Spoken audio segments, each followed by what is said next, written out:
Hey guys, this is Joey from Linbay Machinery. Welcome back to our channel. Today we are testing the rolling shutter door roll forming machine.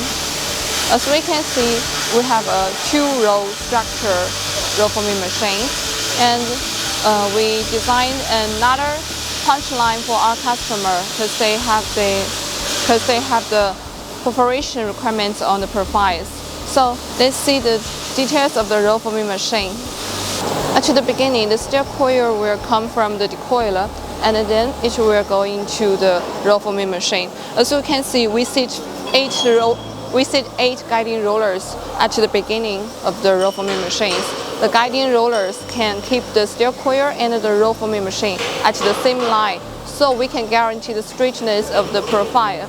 And then it will go into the roll forming machine. We have 2 rows structure and the cast iron structure, so we can provide more stability for the machine. And we use the chain driving system to provide power for our roll forming machine and lead the rollers to drive and give the strength on the steel coils. We use the portable PLC control cabinet for our customer, so it can help them save the factory space. And then we can see our roll forming machine is equipped with a encoder.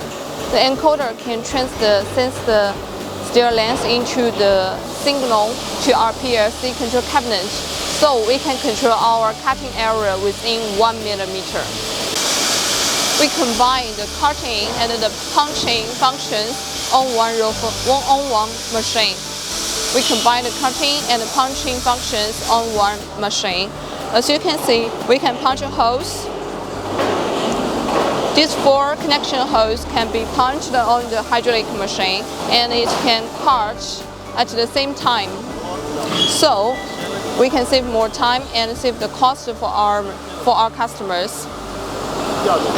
We will test each machine until it can produce the profile, match the drawings our customers provide.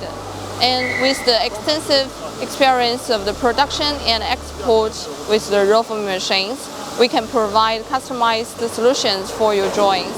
Please feel free to contact us. This is Joey. See you next time.